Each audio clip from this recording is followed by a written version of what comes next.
Let's dive into one of the most incredible and, deliberately forgotten stories from the ancient world.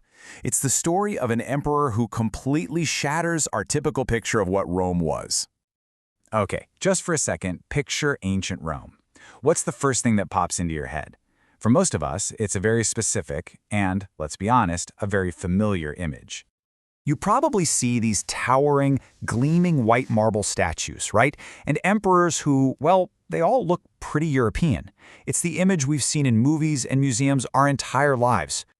But here's the thing, that image isn't really ancient. It's actually pretty recent, and it is fundamentally incomplete. The reality was so much more complex, and frankly, way more interesting. Because in the year 1903 CE, at a moment when the empire was literally teetering on the edge of total collapse, the general who marched on Rome and took the throne, he wasn't from Italy, he wasn't from anywhere in Europe. He was African, and I'm not talking symbolically or metaphorically or some kind of modern reinterpretation. Nope, he was African by birth. He spoke Latin with a distinct African accent his entire life, and Roman historians who actually knew him said so.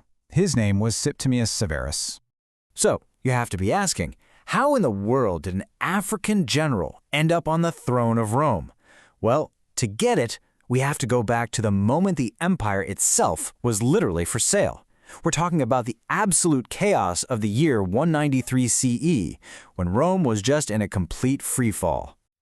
So check this out. First, the Emperor Pertinax, he tries to clean up corruption. And for his trouble, his own bodyguards, the super elite Praetorian Guard, they just murder him. Then, they do something that is just unbelievable. They put the entire Roman Empire up for auction. A wealthy senator named Didius Julianus literally buys the throne.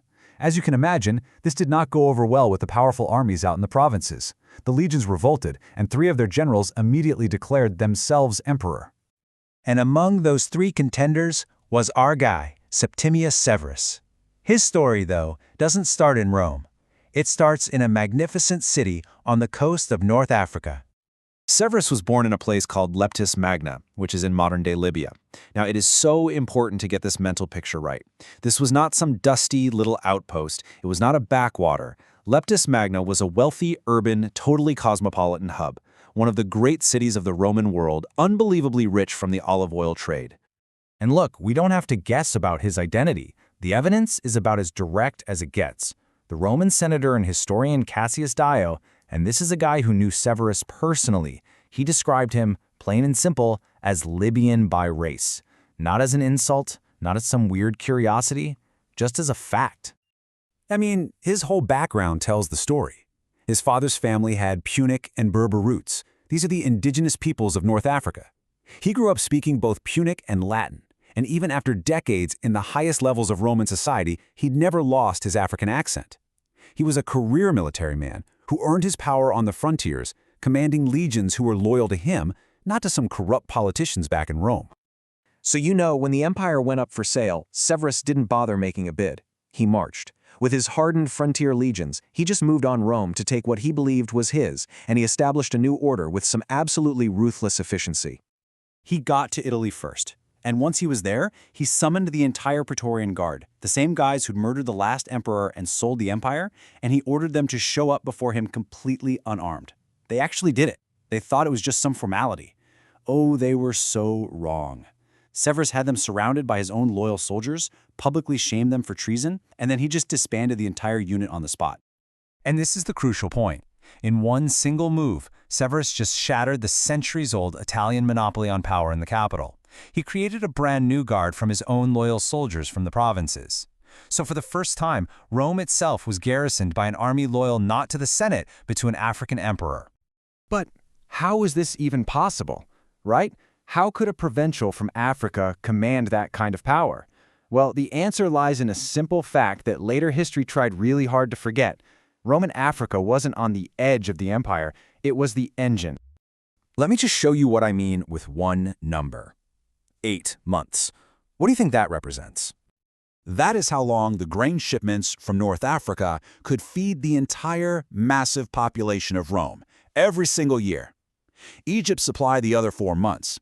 Africa literally held the capital's survival in its hands. If that supply got disrupted, you're looking at famine and riots.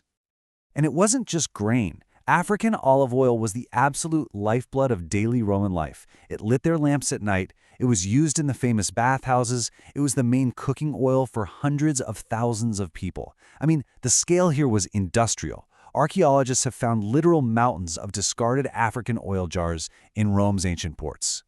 See, this is the key. Africa wasn't the periphery. It was a true center of Roman civilization. Cities like Carthage were second only to Rome itself in the Western Empire. Leptis Magna, Tingad, these were architectural and cultural jewels. This region produced senators, brilliant legal minds, philosophers. So Severus wasn't some outsider storming the gates. He was the product of a region that had just become too powerful to be denied. So all this brings us to the big question, right? If Severus was so important and Africa was so central, why isn't this story common knowledge? Why has this history been so thoroughly whitewashed? So how did the story get changed? Well, back in the 18th century, the really influential historian Edward Gibbon framed Severus not as this powerful, transformative figure, but as a cause of Rome's decline. He saw the rise of people from the provinces as a corruption of the pure Roman stock. And that view just became dominant for centuries. But modern, evidence-based scholarship, like Anthony Burley's definitive biography, puts the truth right there in the title, The African Emperor. It recognizes that the empire's strength was its multiculturalism. The reason for this whole reframing, it's all about a story that was built centuries after Severus died. And that story needed to imagine this direct white line of inheritance from Greece and Rome to modern Europe. An African emperor just really complicated that neat, self-serving narrative, so his identity was downplayed, softened, or just flat out ignored. And the stakes here are incredibly high. As one source puts it pretty bluntly, erasing the multicultural reality of Rome and pretending it was an exclusively white European project was a foundational act for justifying modern racism and colonialism. I mean, if you believe civilization is only European, it completely changes how you see the rest of the world. So, the story of Septimius Severus, it doesn't just change how we see the past. It forces us to ask a really crucial question about the present. Knowing how easily this monumental piece of history was buried, you have to wonder, what other parts of our history have been quietly removed just to fit a story someone else wanted to tell?